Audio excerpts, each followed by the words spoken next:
중공군의 공세가 시작이 됐습니다.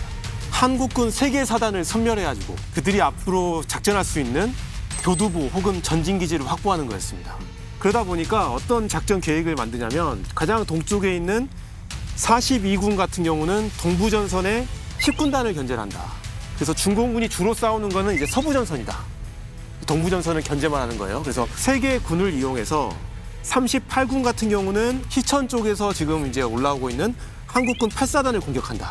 그 다음에 빠르게 청천강 남항으로 간다는 게 이제 작전 계획이었고, 40군 같은 경우는 온정리에서 이제 올라오고 있는 한국군 6사단을 공격한다. 그리고 39군 같은 경우는 운산에서 이제 올라오고 있는 한국군 1사단을 공격한답니다. 먼저 6사단의 운명을 가름지었던 온정리부터 한번 보도록 하겠습니다. 근데 지금 이 와중에도 육사단은 특히나 저 압록강 위까지 지금 올라가 있는 그렇죠. 상황이잖아요. 여기가 약점이다. 지형의 이점을 너무나 잘 활용을 해서 병력의 집중을 너무나 잘 했습니다. 적이긴 하지만은 중공군 40군이 온정리 일대 대대적인 이제 공격을 재개를 했고, 여기를 지키고 있었던 6사단 2연대 입장에서는 인해 전술을 당한 겁니다. 말 그대로. 주요 고지군과 중요 지점에 미리 중공군 같은 경우는 병력이나 화력을 배치해 놓고 심야에 이제 기습 공격을 가해 오는데, 교전이 개시된 지 30분도 안 돼서 2연대가 철수해 버립니다. 분산 철수예요. 이건 진짜 쉽게 말해서 제대 단위가 무너진 큰 게 상태에서 와해된 거죠. 그러면 이제 남은 건 누가 있습니까? 저 위에 초산으로 올라갔던 7년대만 남은 셈입니다. 중공군의 겹겹이 쌓여있는 포위망에 악전고투를 계속하게 됐고, 장비를 최대한 소각하고 알아서 최선의 수단을 다해서 각자 도생. 살아남아라. 살아남아라. 네, 살아남아라. 11월 6일 날 그 사선을, 길고 긴 사선을 넘어서 개천으로 집결한 병력은 그 연대의 총 병력이었던 3,552명 중에 불과 875명 정도밖에 되지 않았다고 합니다.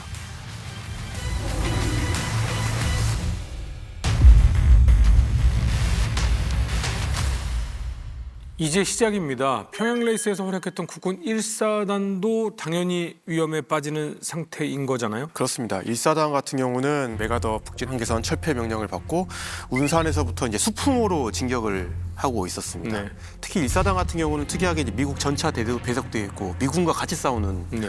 부대잖아요. 화력이 약하지가 않았죠. 네, 약하지 않은 부대였고, 그래서 1사단 같은 경우는 12연대와 15연대를 병진에서 위로 이렇게 가고 11연대가 사단 예비대로서 후속하는 형태로 공세를 계속하고 있었습니다. 그런데 10월 25일 11시경에 15연대의 선두에서 앞장서고 있었던 전차 대대가 삼탄천의 이제 교량을 통과하려고 할 때 천의 대안에 있었던 고지에서 적의 집중 포격을 받습니다. 박격포의 포격을 받게 되는데, 사실 이제 국군 1사단 입장에서는 북진 개시 이후에 가장 강력한 저항을 받았다고 합니다. 도대체 북한군이 이렇게 다시 잘 싸우나? 이런 생각을 했겠죠. 근데 그날 중대 하나가 북한군 포로를 또 생포를 했습니다. 네. 그래서 사단장에게 직접 데려가서 사단장이 이제 신문을 해보니까 이 중국인은 만주에 있는 이런 중국인이 아니고 저기 남쪽에서 올라온 중국인이에요. 그러면은 뭔가 중국이 본격적으로 개입했다라는 확신을 하게 된 거죠. 이거는 광둥어 같은 이제 사용을 했다는 그러니까 거지. 언어의 뉘앙스나 이런 걸 봤을 때 네. 이건 지역이 위쪽이 아니다. 그렇죠. 그러면 단순히 어떤 이거를 방어하기 위해 오는 군대가 아니라 전면적으로 왔구나라는 네. 생각을 하고 밀번 1군 단장한테 보고를 하고, 때마침 이때 또 군단장이 8군 사령관, 그러니까 전방 지휘소에 보고를 했는데 역시 사령부에서는 대수롭지 않게 생각을 했습니다. 그래서 군단장이 이제 사단에게 공세를 독촉했는데 1사단은 사실 이때 이미 적의 압박을 받고 있었고 결국에는 방어로 전환할 수밖에 없는 상황이 돼버린 거죠. 그래서 11년대까지 투입을 해서 운산 중심으로 그 주변 고지에 급현 방어를 형성을 하게 됐고, 그 다음 날 이제 새벽까지 공방전이 계속 지속이 됩니다. 그래서 새벽 1시에 중공군 한 개 연대가 운산 후방으로 이렇게 기동을 해가지고 운산에서 용산동으로 이어지는 사단의 주 보급선을 차단해 버립니다. 이게 또 어떻게 보면 중공군 전술의 또 하나의 특징이거든요. 그러다 보니까 1사단은 결국에는 중공군에 뭐에 갇히게 되는 겁니까? 포위망에 갇히게 되는 거죠. 결국 전차 부대를 이용해서 퇴로를 확보하려고 뚫어보려고도 했지만 이게 결국 실패를 하게 됐고, 다음 이제 27일 11시에는 C-119 한 10기 정도가 와서 운산 이 지역에 아군의 이제 보급이 두절됐으니까 탄약이나 연료 이런 것도 투하를 해줘서 이걸 다시 받고 운산 서쪽과 북쪽에 있는 고지를 1사단이 재탈환도 하는 공방전이 계속 이제 벌어지고 있지만 더 이상 진격은 하지 못하는 상태가 계속 되고 있습니다. 그런데 이때까지도 미 8군에서는 여전히 애초 계획대로 계속 진격을 해야겠다라고 생각을 했고 1사단이 왜 이렇게 못 올라가지라고 하면서 평양에 당시 이제 군 사령부의 예비로서 집결을 했던 1기병 사단을 여기로 올립니다. 국군 1사단을 초월 공격해서 수풍호까지 너희가 올라가라는 이제 명령을 내리게 되는 거죠. 그렇다면 이제 1사단 입장에서는 1기병 사단이 오기 전까지 여기서 계속 싸워야 되는 거죠. 그렇죠. 그래서 1기병 사단이 오기 전까지 이제 운산 상황은 28일까지는 1사단 정면이 나름 이제 소강 상태였고 29일과 30일에는 1사단도 어떻게든 여기 좀 뚫어봐야 되니까 이제 공군의 어떤 엄호하에 공격을 하게 되는데 진공군이 워낙 강하게 저항을 했기 때문에 진기 돌파에는 실패를 하게 됩니다. 그런데 이 시점이 이미 우측방에 있던 국군 2군단은 철수를 했던 시점이에요. 네. 그리고 좌측 방에서도 네. 미24사단이 있었는데 여기도 간격이 많이 벌어져 있어요. 그러니까 운산 지역이 전반적으로 이 전선을 놓고 봤을 때는 돌출되어 있는, 네. 고립되어 있거나 돌출되어 있는 그런 상황이었습니다. 그리고 30일에는 드디어 미 8기병 연대가 선두부대로서 1기병 사단의 선두부대로서 운산으로 진출을 했죠. 그래서 이제 워커는 1사단은 그래 너는 초산으로 가라. 1기병 사단은 삭주로 가. 이런 식으로 이제 공격을 지시를 했고 31일 오전에는 운산을 두고 어떻게 이제 배치가 되냐면 오른쪽 동쪽에는 전방에는 국군 1사단 15연대가 있고 오른쪽 후방에는 국군 1사단 11연대가 있습니다. 그다음에 운산을 놓고 좌측 전방에는 미 1기병사단 8기병 연대가 있고 그 아래쪽에는 후방에는 5기병 연대가 있는 그러니까 운산을 사이에 두고 서쪽은 미 1기병사단, 동쪽은 국군 1사단이 서로 이제 등을 맞대고 버티고 있는 싸우는 형태가 된 겁니다. 물론 아직까지도 이 지금 1기병 사단이나 아니면 국군 1사단 같은 경우는 단순히 방어가 아니라 공세를 생각하고 있었겠죠. 명령 자체가 그거니까. 그러니까 어느 정도 기계화 되어 있고 포병 지원이 확실하다면 진격까지는 모르지만은 버티기는 좀 가능할 것 같다라는 생각이 들지만 그것이 없는 국군 같은 경우에는 좀 사실 쉽지 않겠다라는 생각이 드는데 네. 병을 맞대고 있는 형국 이러면 포위를 당하는 것은 어쩔 수 없다라는 좀 생각이 들어요. 너무 정확한 표현이에요. 네. 진짜 왜냐하면 진짜 그래요. 흐름이. 그 11월 1일 낮 동안에 중공군이 포위망을 점점 더 압축을 시켜 네. 옵니다. 그리고 그날 저녁에 군단장이 드디어 이제 사단장들을 소집을 해서 회의를 합니다. 야, 이 군단 다 무너졌다. 정군 이제 철수를 해야 된다. 라고 하면서 방어태세로 전환을 하고 50에서 80km 후방으로 철수한다는 철수 명령을 내립니다. 이게 사실 이제 북진 이후에 처음으로 우리에게 내려졌던 철수 명령이에요. 그러면서 어떻게 보면 이제 사령부 차원에서 중공군의 개입을 확인한 이제 케이스인 거죠. 그럼 이제 국면 전환이 이루어지겠죠. 그래서 1사단 15연대의 엄호하에 왜냐하면 15연대가 지금 동쪽 가장 위에 올라와 있잖아요. 이걸 중국군을 엄호를 해주고 서쪽에 있던 8기병연대를 철수시킵니다. 그러니까 제일 나중에 누굴 철수시키는 거예요? 국군 15연대를 철수시키는 거가 되는 거잖아요. 근데 이날 밤에 15연대가 엄호를 해줘야 되는데 중공군의 집중 공격을 받고 모든 장비를 다 유기한 채 분산 철수를 해버립니다. 그러자 결국 누구만 남게 됩니까? 여기서 8기병 연대. 8기병 연대만 적중에 고립되게 되죠. 네. 그러자 1기병 사단에 이제 5기병 연대가 구출 시도를 하는데 잘 안 됩니다. 그리고 다행인 거는 어떻게 보면 이 와중에 8기병 연대 1, 2대대는 나름 탈출을 해요. 그런데 끝까지 3대대 같은 경우는 탈출을 못하고 거기서 포위된 채 남아있게 됩니다. 결국 11월 2일 날 오후 3시에 밀번 이제 소장 군단장이 게이 1기병 사단장에게 야, 더 이상 이제 구출 작전 하기 힘들다. 포기해라. 라고 하면서 전 부대를 청천강 철수 명령을 내리게 됐고 결국에 8기병 연대 3대대 혼자 저기에 남아서 끝까지 이제 4일 동안 중공군하고 혈전을 벌인 끝에 대부분 전사 혹은 포로 상태가 됐고 당시 미 언론에서는 우리 최강의 육군 사단인 미 1기병 사단의 8기병 연대가 중공군에 의해서 전멸했다라는 그런 보도가 나옵니다. 예. 일반 대중들에게 미 1기병 사단이 사단 깃발까지 뺏겼다는 소문이 퍼질 정도로 충격을 크게 줬습니다. 실제로는 일개 대대인데 언론에 소문이 난 건 일개 연대가 그래서 이 소문이 꽤 오래 지속돼가지고 나중에 미국 육군군사연구소에서 운산전투 당시 1기병 사단 깃발 빼앗겼다는 게 잘못된 겁니다 하는 거를 홈페이지에 게시할 정도로 패배 여파가 오랫동안 이어졌습니다. 그러니까 운산 전투가 사실 미국인에게는 충격을 줬던 가장 대표적인 사례였던 거잖아요. 그렇죠. 굉장한 충격이죠. 당시 언론에는 이제 뭐 단순히 일기병 사단뿐만 아니라 국군 1사단도 포위 섬멸됐다 나오는 것까지 나왔을 정도니까 상당히 큰 충격을 줬던 것 같습니다. 지금 이런 상황을 보면 중공군은 그만큼 상대편의 전략을 잘 파악하고 대응을 한 것이고 굉장히 지금 연합군은 당황했다라는 느낌이 지금 강하게 들고 있습니다. 맞습니다. 자, 유엔군은 이제 청천강까지 이제 지금 후퇴를 하고 있고 이 지형 지물을 활용해서 방어 라인을 갖추겠다라는 목표를 세워야겠죠. 네. 네, 그렇습니다. 사실 이 운산 전투도 보면은 이 시기에 일어난 전투들이 지형 지물이 어마어마한 영향을 끼쳤습니다. 운산 전투나 온정리 전투나 보면은 이 일대의 지형의 특성이 잘 나타나는데요. 여기가 청천강 본류와 지류들의 상류 지역입니다. 이제 강원도 가보시면은 강원도 뭐 남한강 상류나 그런 데면 영월 같은데 영월요? 동강 같은 데서 이렇게 구불구불 흐르는 강들 있지 않습니까? 강 사이사이가 양쪽에 큰 산들이 막 버티고 있는 협곡이 있는데 바로 그런 지형들이 많이 있다고 보시면 됩니다. 이거를 이른바 지리 용어로는 감입공류 하천이라고 하는데 이게 어떻게 형성이 된 거냐면은 아주 옛날에는 저희가 다 평지였습니다. 저희가 미시피강 남북전쟁 얘기할 때 보면 알겠지만은 평지를 흐르는 강은 똑바로 오지 않습니다. 계속 구불구불하게 만들어지는데 이렇게 먼저 구불구불하게 만들어진 하천 사이가 여러 가지 지각 활동에 의해서 융기를 하는 거예요. 이제 솟아오른 겁니다. 그럼 솟아오르면서 이미 물이 있으니까 계속 깎이는 거죠. 그러니까 그렇게 굽어진 상태로 계속 깊이 깎여갖고 협곡이 만들어지는 그랜드 캐년도 그렇게 만들어졌어요.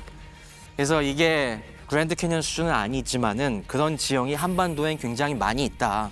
남한엔 영월 같은 데 많이 있지만은 북한에는 바로 이 청천강 상류가 그런 지역이다.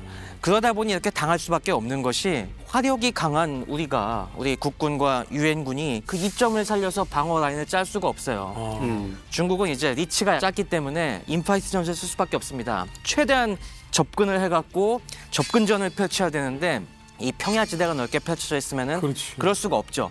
하지만 이렇게 산이 있고 그 사이에 협곡이 있고 뚫을 수 있는 도로가 제한이 돼 있다 보니까 중공군은 밤사이에 그 산지를 이용을 해서 가깝게 접근한 상황을 해서 기습적으로 이 수적인 우위를 내세워서 공격을 펼치니까 당해낼 수가 없는 거죠. 우리는 예를 들어 황해도라든지 이런 평야 지역까지 쫙 와서 방어 라인을 한다면 우리한테 좀 좋은 그렇죠. 상황이 될 텐데 저런 협곡은 전혀 이점이 없는 상황이고. 그렇죠. 중공군이 내려온 게 그 평야가 많은 서해안 쪽은 안 내려오고 여기서 운산 이쪽에서 공격을 펼친 게 바로 이런 걸 노린 겁니다. 그것도 이제 인파이트 전술이라고 이야기를 하셨는데 중국 입장에서는 최대한 우리랑 섞여서 싸우잖아요.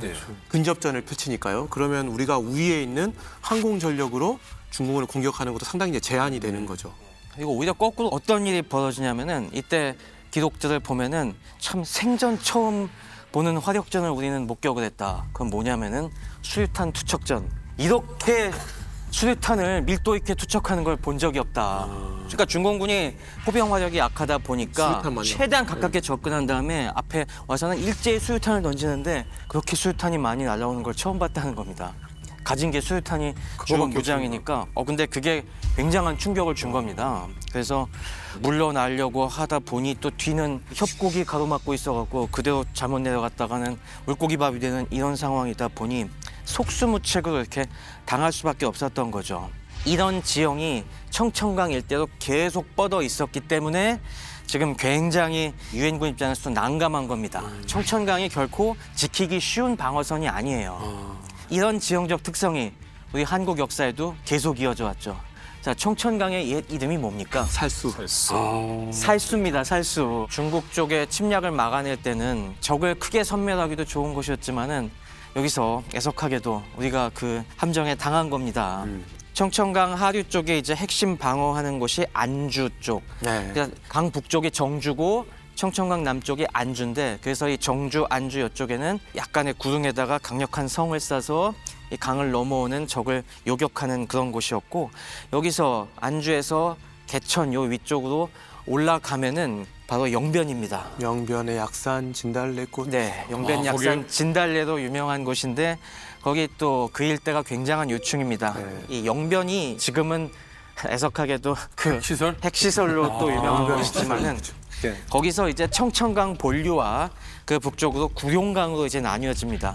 그리고 그 구룡강은 말 그대로 구불구불 용이 또아리 틀듯이 구불구불하게 이어지는 게 치명적인 패전의 현장 운산까지 이어지는 거죠. 10월 25일 날 중공군의 공세가 시작이 되는데 지금 이제 11월 2일 상황에서는 워커가 야 상황이 심상치 않으니까 청천강 이북으로 퇴각해라라는 이런 명령을 내리게 되는데 결국 아군은 청천강 이북에서 어떻게든 교두보를 확보를 해야 되는 네. 그런 상황이 된 겁니다.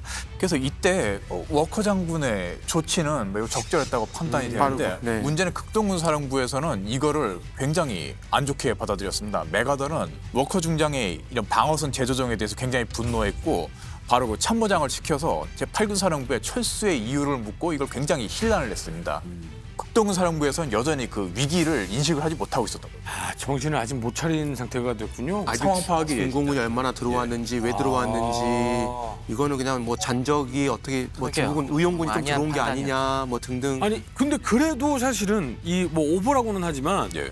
대대가 전멸했다, 연대가 큰 타격을 받았다, 뭐 이런 작전 실패가 나왔다라는 것은 일단 아무리 메가더라고 해도 굉장히 부담되는 상황 아닙니까?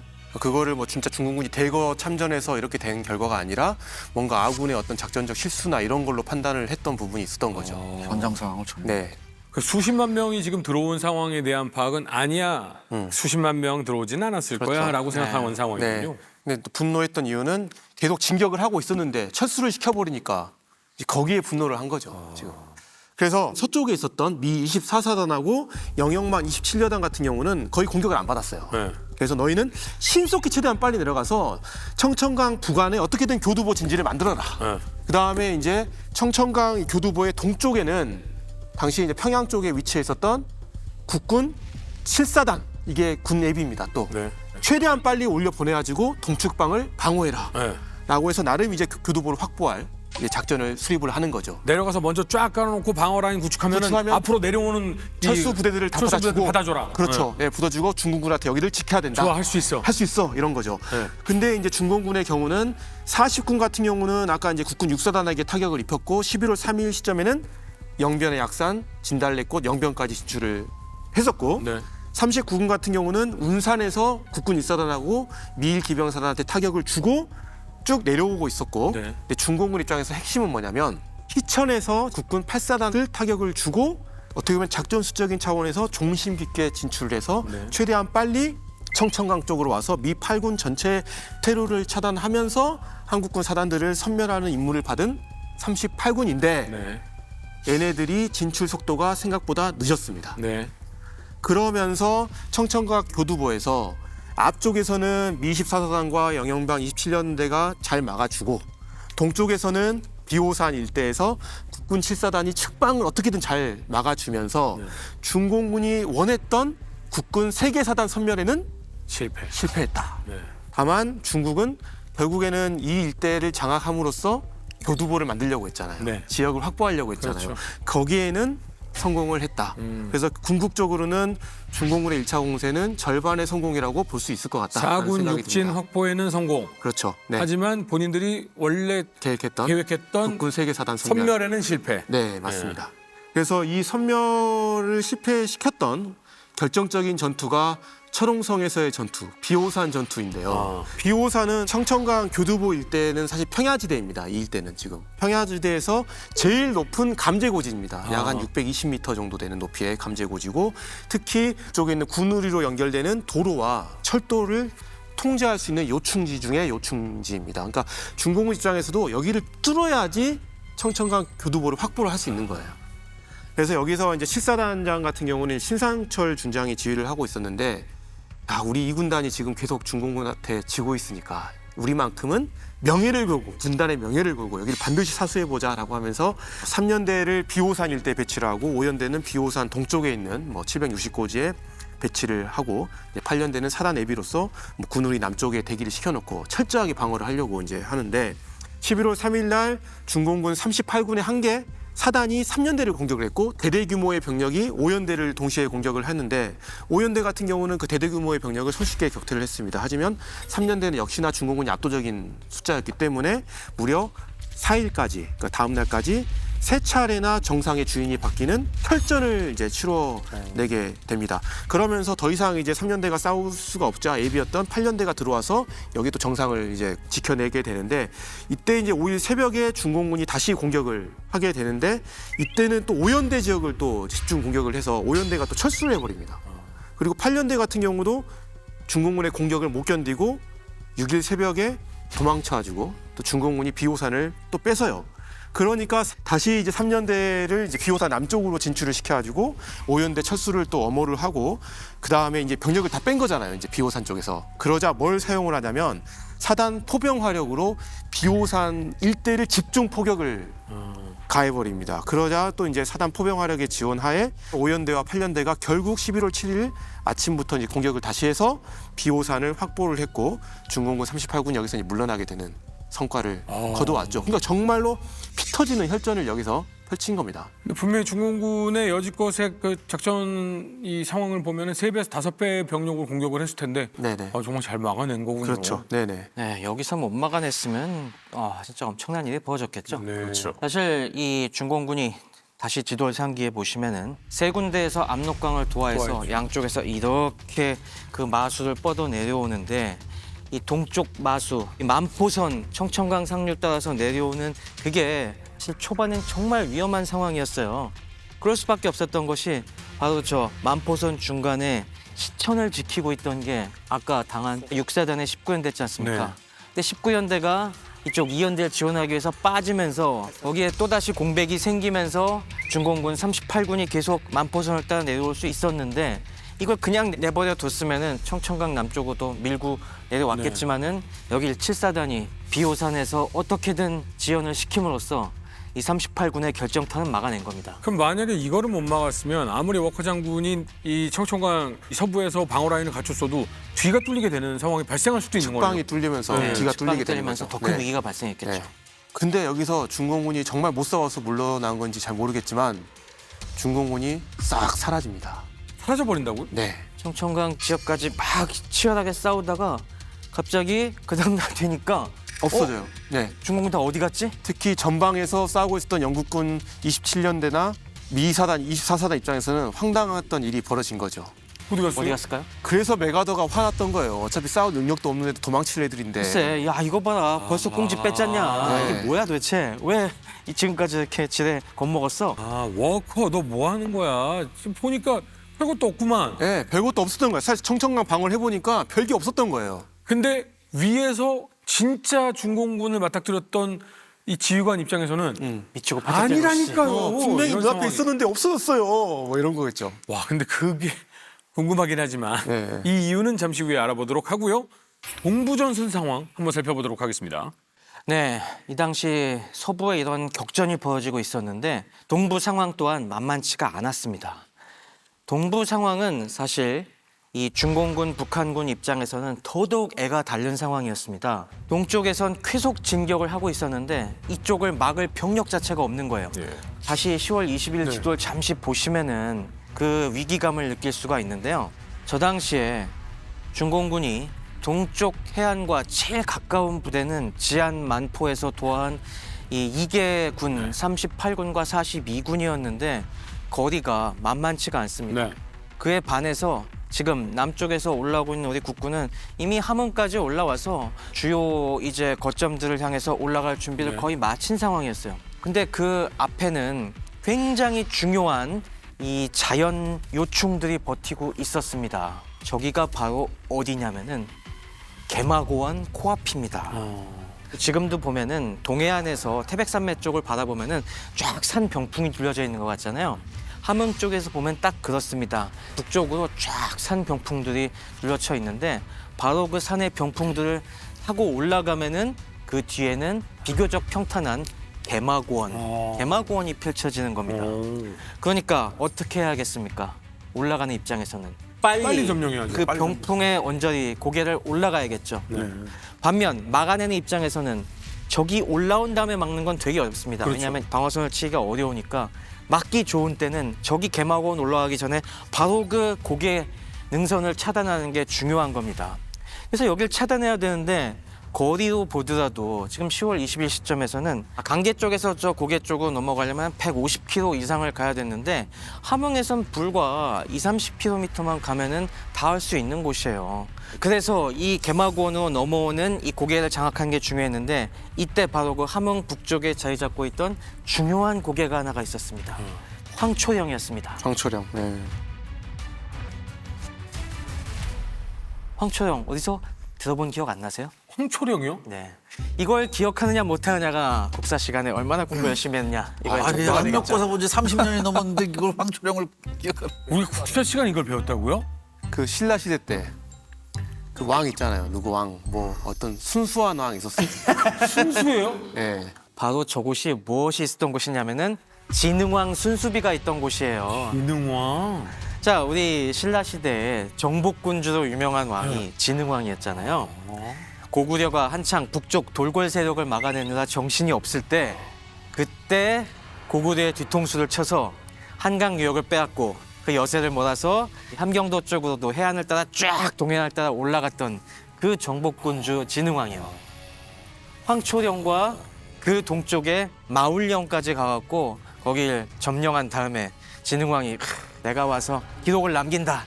그래서 세운 비가 바로 황초령비와 마운령비지 않습니까?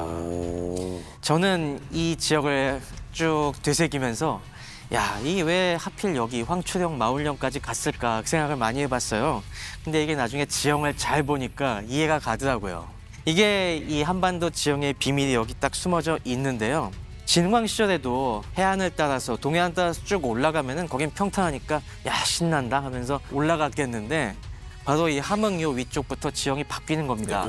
딱 올라가 보니 와 여기는 이렇게 높은 산들이 솟아 있네. 그 개마고원을 보고서는 좀 질리지 않았을까 싶습니다. 그렇죠. 여기는 높이가 평균 높이가 한 1,000m에서 1,500m를 오고 가는 이 산지예요. 비교적 평탄하다지만 기복이 적다지만은 이게 굉장히 그 자체가 높은 겁니다. 그러니 이 겨울에는 얼마나 춥겠어요. 예전엔 사람 살 곳이 못 되온 곳이죠. 점령하면 뭐하나 이거. 못 산다. 이 사람 못 산다. 이거. 그러게 사람 살 땐 못 된대. 이렇게 중요한 곳인데 여기 느낌이 안 오시면 이걸 상상해 보시면 될 거예요.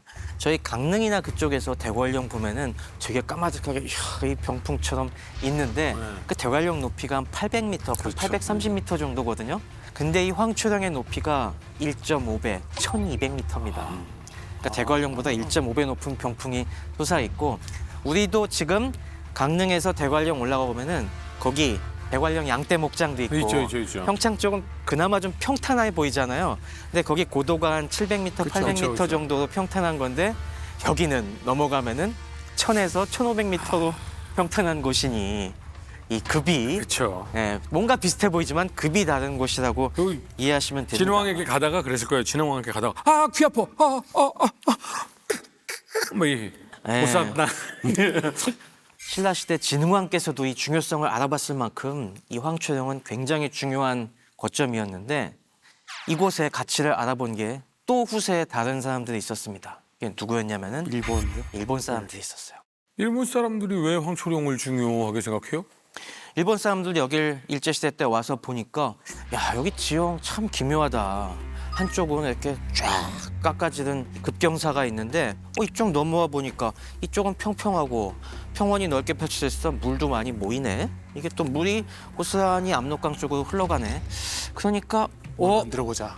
이거 만약에 이 개마고원에서 모이는 물들을 그냥 압록강으로 흘려보내지 말고 그쪽 물길을 막은 다음에 호수를 만들고 이 물을 갖다가 저 동해 쪽으로 떨어뜨리면은 이거 발전소 큰 거 나오겠다.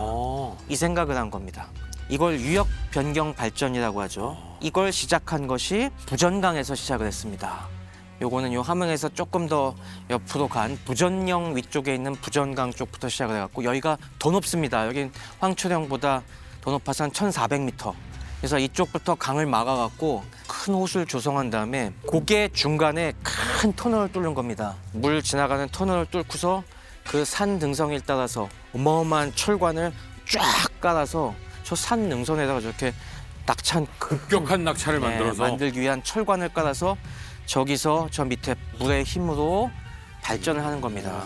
이런 식으로 부전강 유역에 맨 처음 만들고 그 다음에 30년대 들어서 이 황초령 넘어서에는 뭐가 있냐면은 장진강이 있었습니다. 장진강. 이 장진강을 막은 것이 장진호. 바로 장진호입니다. 아, 그래서 이 장진호 물을 이용한 이 장진강 수력 발전소도 이 지역에 만들게 되는 거죠. 장진호는 인공호 쓴 거잖아요. 네, 인공호수입니다. 인공호수이고 바로 그 물을 황초령 밑으로 통과시켜서 통과 발전소를 동해로 떨어뜨리는 네. 그것이 바로 이 장진강 수력 발전소죠. 그래서 이 밑에는 4단계에 걸쳐서 4개의 수력 발전소를 만들어서 이 막대한 전력을 어디에 쓰겠습니까? 못된 짓 하는 데 쓰겠죠. 바로 화학 공장을 만드는 데 썼습니다. 공업지대를 위해서. 그 당시에 일본에서 신흥 재벌로 떠오른 것이 일본 질소 비료라는 회사가 있었어요. 이걸 이용을 해서 여기 조선에도 공장 하나 만들자. 그래서 만든 게 흥남 비료였던 거죠. 그래서 이 흥남 비료가 저희가 언제 얘기했습니까? 기억 안 나세요? 태평양 전쟁 때. 태평양 전쟁 초반 때 네. 인조 석유 공장 네. 얘기했었잖아요. 아, 네네네. 그런 조선의 거대한 화학 콤비나트로 만든 곳이 흥남 비료 이 지역인데 바로 그때 그 기억이 여기서 되살아나는 거죠. 그래서 이 진흥왕 순수비라는 얘기도 재밌는 게 진흥왕 순수비가 여기 딱 세우고 나서는 한참 동안은 잊혀져 있었는데 조선시대 딱 보니까 읽어보니 신라 진흥왕 하면서 이거 중요한 유적이다 해갖고 여기 비각을 세우고요. 그 비각을 세운 곳의 지명도 진흥리로 지었습니다. 이름이 이제 네, 지어진 진흥리라고 지었습니다. 이게 좀 있으면 또 나오게 됩니다. 네네. 그래서 이곳을 중공군 입장에서는 쟤들이 한 발짝만 더 오면 이건 못 따라가겠다라고 해서 이때 급박하게 움직입니다. 강계에서 긴급 북한군과 중공군의 회의가 열렸습니다. 마침 여기 소련 군사고문단도 그동안 삽질했지만은 동무들 여기 뺏기면 안 돼요. 빨리 지금 가서 제발 장악을 해야 돼요. 라고 하니까 근데 뭔 수로요. 우리는 지금 알보병이어서 뛰어가야 되는데 뛰어가서 어떻게 저길 빨리 점령해. 그래서 그 당시에 여길 최용건이 이쪽 지역 사령관이었는데 동무들 이제 저희 북한군에게 남아있는 트럭을 싹싹 모아보니까 18대가 있습니다 하면서 이걸 지금 빨리 이용을 해서 빨리 점령해야 됩니다 해갖고 긁어모은 20대 트럭을 갖고 42군 병력이 일개 대대가 다 탑승을 해서 그날 밤부터 이제 미친 듯이 달려가는 겁니다. 그래서 놀랍게도 이틀 만에 선도 대대가 이 황초령을 먼저 점령합니다. 20대 해봤자 사실 타고 있는 병력 얼마 안 됐을 텐데 그만큼 이걸 중요한 전략 거점이라고 생각을 했으니까 네, 사실 여기를 그래서 우리 국군이 그동안 원산까지 올라오면서 너무 힘들었겠지만은 조금 더 힘을 내서 여기를 먼저 밀어붙였으면은 북한군을 훅 밀어버리고 황초령을 먼저 점령할 수 있지 않았을까 싶었는데 근데 중공군이 안타깝게도 도착한 거를 알고 이 전략 거점을 먼저 차지해야 된다라는 걸 알았으면 갔겠죠. 네, 자, 그런데 일단 중공군은 북한군과 더불어서 황초령의 이 가치를 알아보고 네. 굉장히 서둘러 갔단 말이죠. 그러면 당연히 국군이나 연합군도 황초령의 가치를 알았을 거란 말이죠. 달려갔는데 이미 점령당했어. 네, 되찾아야 될 거 아닙니까? 되찾아야 되죠. 그래서 뒤늦게 이 사실을 알고서 이 당시에 황초령을 먼저 점령한 게 중공군 42군의 124사단 370연대 대대들이 여기를 먼저 장악했는데 처음에 이제 수도사단이 드디어 좀 기력을 다시 되찾아갖고 황초령 부전령을 향해서 올라가기 시작합니다.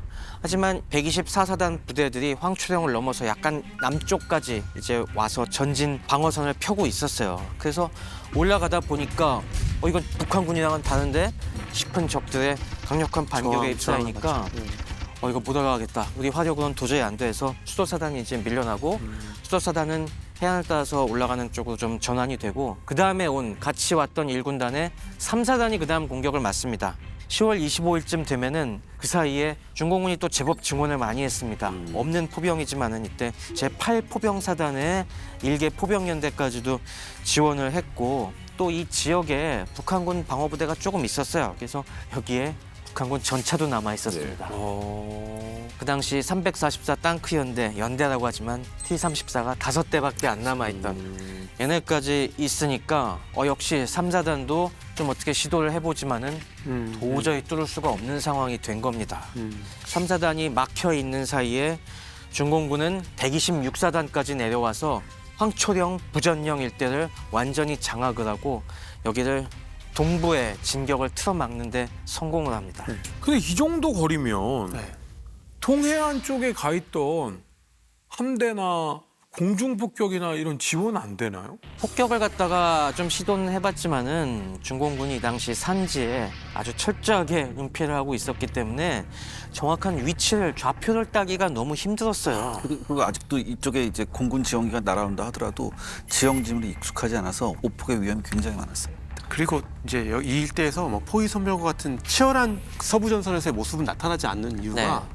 지금 뭐 국군 같은 경우는 여기를 뚫고 이제 강계로 올라가는 이제 그런 형태로 계속 하려고 했다면 중국군 입장에서는 여기를 견제만 하면 됐던 겁니다. 네, 중국군이 적극적인 공세로 나서지 않았어요. 네. 여기는 뒤만 이게 내주지 사단밖에 않아. 그러니까 없었으니까. 철저하게 은폐하면 끝이거든요. 네, 서부 전선에서 잘 하기 위해서 여건을 조성하기 위해서 견제만 해주면 되는 역할을 했기 때문에 뭐 적극적으로 기동하거나 이런 건 없었고 중국이 이제 방어만 하는 형태였었던 거죠 여기서는. 굉장히 급하게 황초령을 진군하다 보니까 보급을 충분히 준비를 못했습니다. 실제로 황초령 일대에 전개하는 부대들이 식량이 떨어져서 현지 조달을 해야 될 정도로 굉장히 보급 상황이 안 어려웠습니다. 네. 그럼 중공군을 항복시키는 제일 좋은 방법은 맛있는 요리 냄새 막 맡으셔서 퍼뜨려가지고 야 중국말로 오면은 고기 준다 뭐 이렇게 하면은 아니 근데 진짜 배가 고파서 항복한 병사들이 꽤 있었습니다. 이때. 그러니까. 맞아요. 자 그러면 서부 전선에서는 중공군이 전략적 목표는 어느 정도 달성했고 최고 자신들이 목표로 했던 선멸까지는 실패했고요.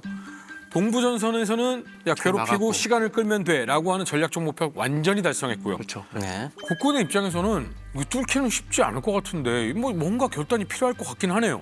네, 그래서 이 3사단이 중공군 2개사단이 막아내고 있는 이 지역을 못 뚫고 있으니까 결국에 미 10군단도 야 이거 지금 확보해야 돼. 이거 지금 확보해 놓지 않으면 공격이 어려워진다라고 해서 그 다음에 드디어 원산에 상륙했던 미군 제1해병사단을 이곳에 투입합니다. 미 해병사단이 네. 이제 여기서 한국군과 교대를 해서 이제 황초령을 뚫고 네. 그 너머 장진호로 가기로 여기서 결정이 난 네. 겁니다. 이게 바로 11월 1일 시점입니다. 이 시점에 사실 서부 전선은 거의 전선이 무너지고 있는 상황이었잖아요. 네, 그렇죠. 워커가 뭐 총 철수 명령을 내리기 네. 직전이었고, 그러니까 알몬드 입장에서는 나는 워커당 다르다는 걸 또 보여주고 싶은 거예요.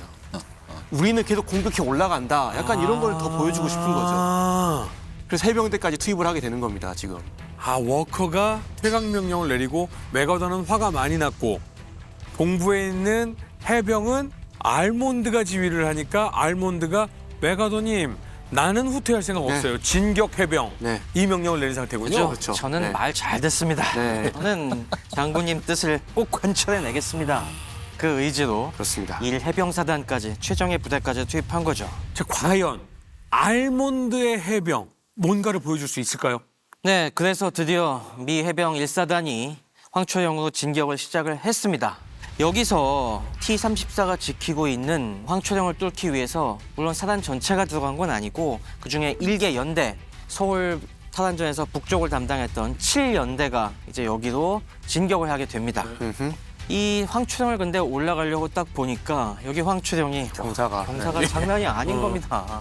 미군이 자랑하는 게 역시 막강 화력, 전차들도 빵빵하게 갖추고 있는데 이게 전차들 올려 보내려고 보니까 길도 엄청나게 좁고 그렇죠. 여기가 협곡이어갖고 함부로 집어넣기가 굉장히 어려운 상황이었습니다. 나무들도 많이 있는 상태인 거죠? 네, 나무들도 많이 있고 양쪽 지형이 굉장히 위태로운 겁니다. 여기 병력 잘못 밀어넣었다가는 이거 심상치 않은데 여기 중공군이 나타나고 있다는데 우리도 여기 잘못 들어갔다가는 크게 당하겠다 싶어서 주저주저 하고 있는데 11월 1일 날 이 제7해병연대가 이 11해병연대 3대대를 지원받아갖고 드디어 상류에 오로리 마천동 사이에 집결지로 일단 갑니다.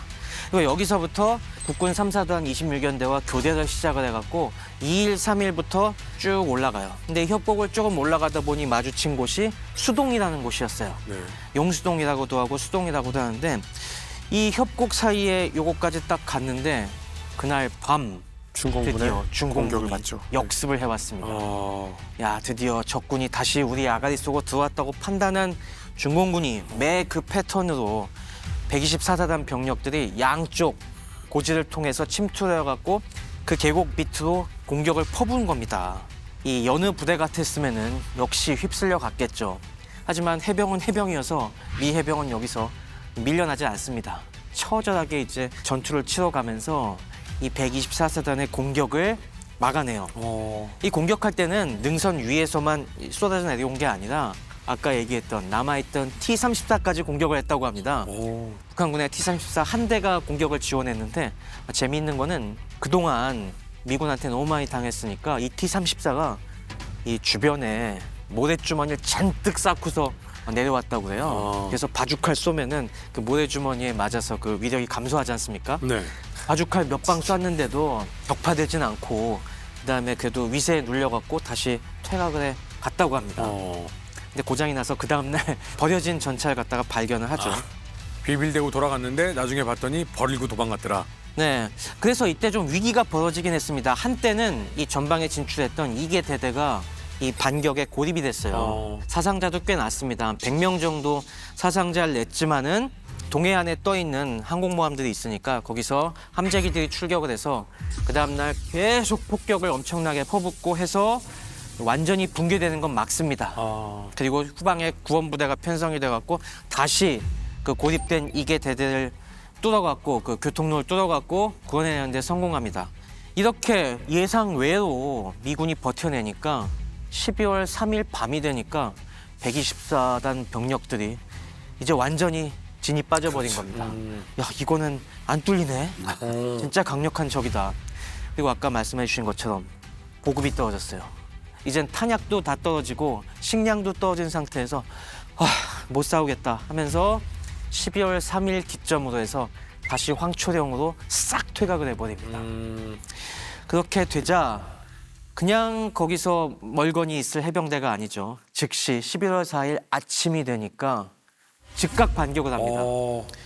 이때 북한군과 중공군은 이렇게 빨리 미군이 반격을 할 줄 몰랐던 것 같아요. 해병대인지 몰랐구만. 그래서 굉장히 당황했다고 하고 이 당시 그래서 수동을 딱 넘어서 들이닥친 곳이 바로 제1발전소가 있던 진흥리였습니다. 저곳이 바로 진흥리였어요. 저 진흥리 사진을 보시면 아시겠지만은 저곳 지세가 보통이 아닙니다. 계곡을 뚫고 올라오면은 저 앞에는 마치 뭐 요즘 보면 스키장 만들기 좋을 것 같은 그런 발전소, 낙차 물 떨어지는 곳이 있고 그런데 한 줌의 평지가 있네요. 네, 저 평지 신기하다. 저 뒤쪽에 보이는 게 바로 황초령이에요. 저 황초령은 어디로 올라가느냐? 저 옆에 보면 길 보이시죠? 오른쪽으로 올라가는 길. 저건 마치 어디 비견하면 좋을까 봤더니 우리 미시령 옛길 같은 데 보면은 나는 마식령 스키장을 생각했는데. 우리 남쪽에서 보면 미시령 올라가는 길이 저런 식으로 산 옆구리를 험하게 뚫어갖고 조금만 눈 내리고 하면 다 교통 통제되고 가기 힘들었던 곳이지 않습니까? 딱 그랬습니다, 저희가. 그럼 마음 먹고 방어 라인만 구축해 놓으면 네.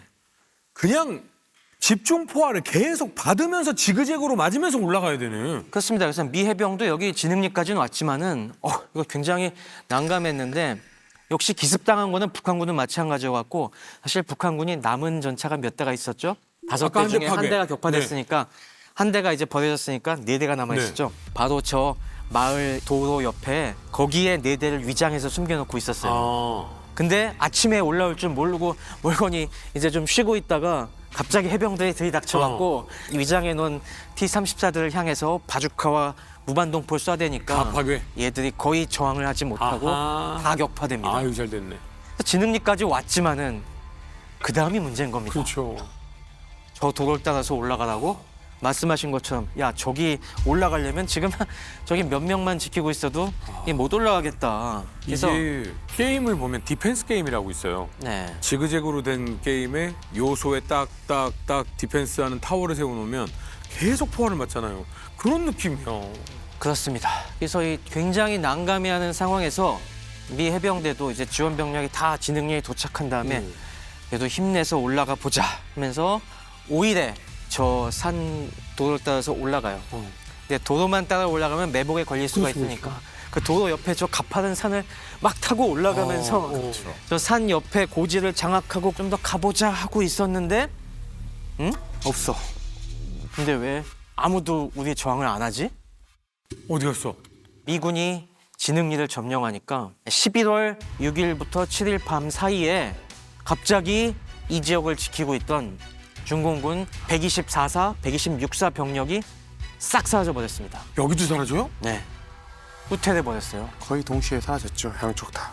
왜 중공군은 서부이건 동부건 갑자기 사라져요? 자, 미 공군은요, 항공정찰보다 폭격을 조금 더 중심적으로 좀 움직인다라는 분석도 있죠. 압록강의 교량을 공격하더라도 국경의 남쪽으로 북한 지역만 신중하게 파괴하십시오. 이렇게 제한적으로 조건을 달아서 허가를 해줍니다. 그러니까 압록강 교량의 예. 반만 폭격해라. 워싱턴이 이거 불가능하다는 걸 알고 이런 얘기를 했다. 그러니까 사실 하지 말라는 얘기를 돌려 얘기한 건가? 뭐 이게 이런 생각도 게임이 아니잖아요. 그렇죠. 정밀 게임은 이게 폭격이다. 가능해요. 근데 게임이 아니잖아요. 우리 6.25 전쟁의 항공작전 역사에 중요한 일이 발생합니다. 유엔군한테 새로운 표적 미그 15가 드디어 나타납니다. 이때부터 미국 특히 B-19의 악몽이 시작되거든요. 등골이 오싹한 거예요. 이거 잘못하면 내가 당하겠는데 이런 생각. 그리고 그 와중에 B-19도 계속해서 지금 떨어지고 있었거든요. 내부에서 이런 얘기가 있죠. 잘못하다가 주간에는 우리가 충격을 못할 수도 있어요. 중국이 참전을 공식화하니까 그때는 그래 그럼 우리가 형님으로서 좀 더 쓴다. 그래서 미그 15 전투 항공사단을 더 밀어넣은 겁니다. 1개 사단은 3개 연대. 그러니까 미그 15가 120대가 넘는 진짜 전력이 어마어마하겠구나. 이제 증원된 겁니다.